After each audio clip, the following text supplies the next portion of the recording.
You ask Tiger to solve. This deals with linear equations with one unknown. The final result is x equals -8. Let's solve it step by step. Simplify the expression. Expand the parentheses. Multiply the coefficients.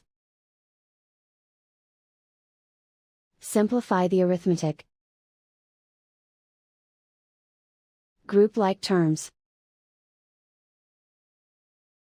Combine like terms. Group all constants on the right side of the equation. Subtract 54 from both sides. Simplify the arithmetic.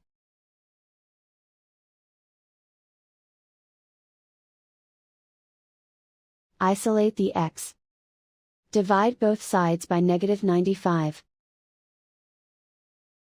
Cancel out the negatives. Simplify the fraction. Move the negative sign from the denominator to the numerator. Find the greatest common factor of the numerator and denominator. Factor out and cancel the greatest common factor. And so the final result is x equals -8.